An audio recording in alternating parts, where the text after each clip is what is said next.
Salut, moi c'est Mickaël. Je fais un tour d'Europe et le partage avec vous. Alors, abonnez-vous pour ne rien manquer de l'aventure.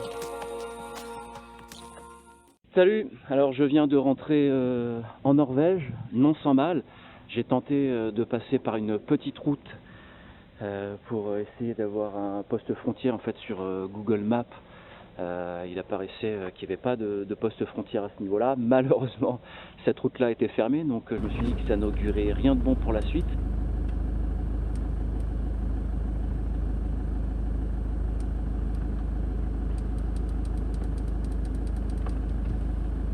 Ça c'est la meilleure.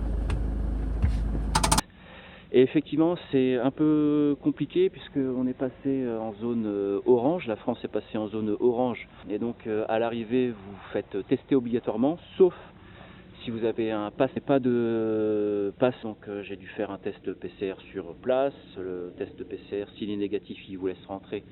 S'il est positif, vous retournez. Donc moi je venais de Suède, donc il aurait fallu que je retourne en Suède. Par contre, ils m'ont pas remis le test. Il y a le fait aussi que la quarantaine, vous devez le faire normalement dans un hôtel ou dans un camping. Et quand vous êtes en van ou en camping-car, il faut que vous ayez votre propre cuisine et votre propre douche. Sinon, vous ne pouvez pas le faire dans votre van. Donc c'est assez compliqué pour rentrer en Norvège. Je suis content, j'y suis rentré. J'espère en profiter un maximum. Voilà, bonne visite.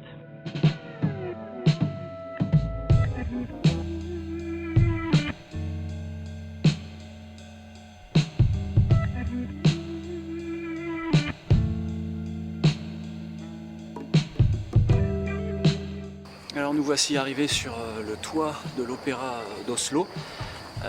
Oui, le toit, parce que vous pouvez monter dessus et avoir une vision panoramique sur une bonne partie d'Oslo. Et puis là, il fait un temps magnifique et les gens qui sont sur la plage. Donc oui, une petite plage aussi à Oslo. Je pense que je vais aller piquer une tête juste après. Donc écoutez, on va aller voir Oslo un peu plus en profondeur, mais on profite un peu d'une vue du ciel d'Oslo. J'ai vraiment eu beaucoup de chance parce que durant toute ma visite d'Oslo, il y avait un ciel magnifique, aucun nuage. Oslo qui s'appelait Christiania jusqu'en 1924. C'est vraiment une capitale à échelle humaine qui ne compte que 700 000 habitants pour 5,5 millions de Norvégiens. La ville aurait été fondée en 1048 par le roi Harald III et c'est aujourd'hui une ville vraiment cosmopolite qui a su allier histoire et modernité, tant dans sa culture que dans son architecture. En tout cas, je me suis vraiment plu dans cette ville à l'atmosphère décontractée.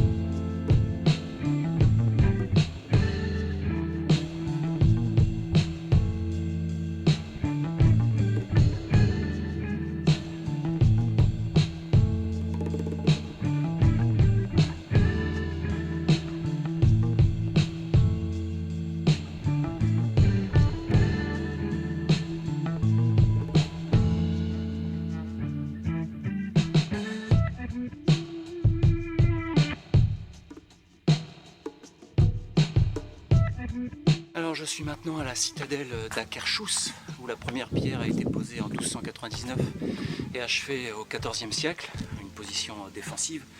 Je suis content d'avoir trouvé cet endroit parce que déjà il est assez joli et en plus il est à l'ombre, pas très loin du centre-ville d'Oslo, donc c'est vraiment très agréable pour se poser. On voit ça ensemble. Dans la crypte de l'église de la citadelle se trouve la nécropole royale qui accueille les tombeaux des derniers souverains de Norvège. La citadelle abrite aussi 2 musées, un militaire et l'autre de la résistance, ainsi qu'un mémorial pour les patriotes tombés durant la Seconde Guerre mondiale.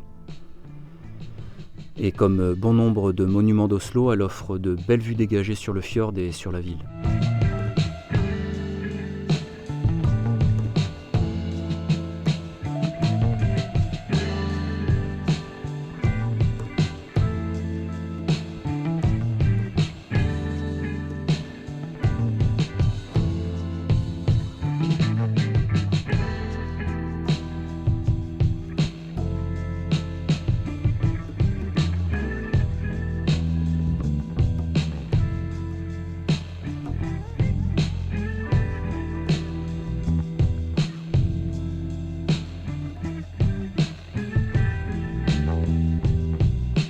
me suis rendu ensuite à Akerbridge, un quartier moderne, huppé et touristique, avec ses architectures contemporaines et ses petits pontons qui vous permettent de vous amarrer au pied de votre appartement.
Alors là, on est à Big Døy, une péninsule juste à l'ouest d'Oslo.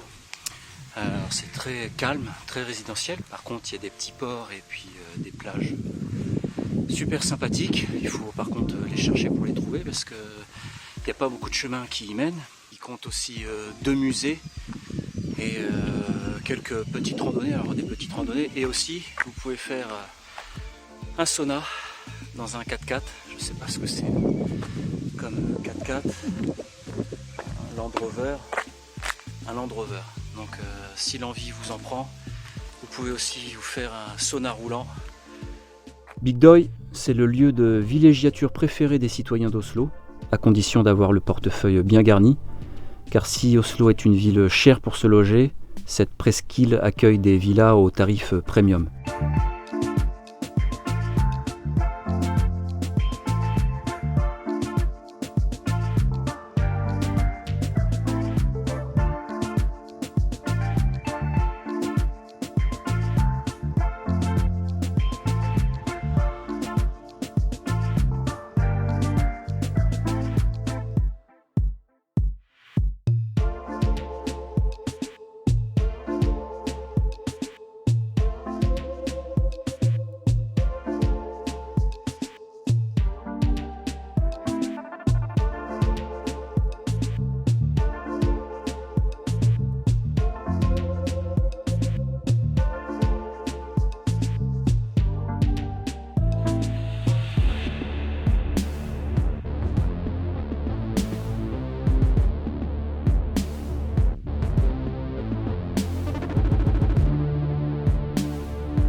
Alors j'ai trouvé un superbe endroit pour me garer.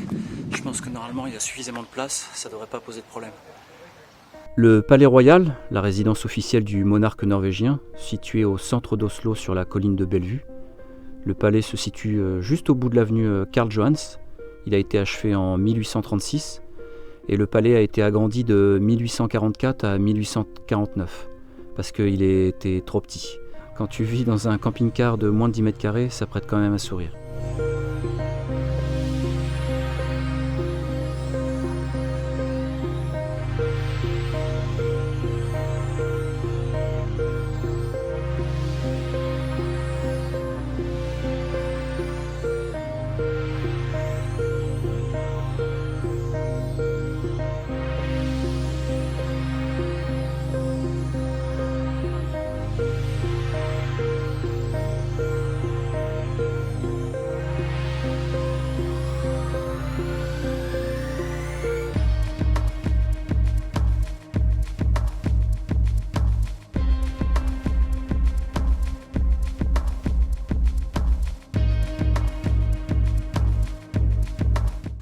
Alors je me suis écarté un petit peu du centre-ville d'Oslo et là je suis à Damstredet, alors je dois très mal le prononcer, un petit quartier du 18-19e siècle, super charmant.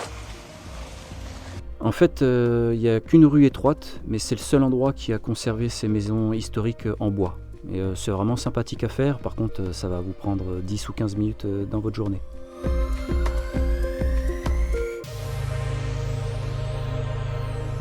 Enfin, je suis passé devant un immeuble vraiment étrange, œuvre d'art ou de mauvais goût, à vous de juger. Et j'ai marché le long de la rivière Akerselva, sur laquelle se trouvent plusieurs petites chutes d'eau.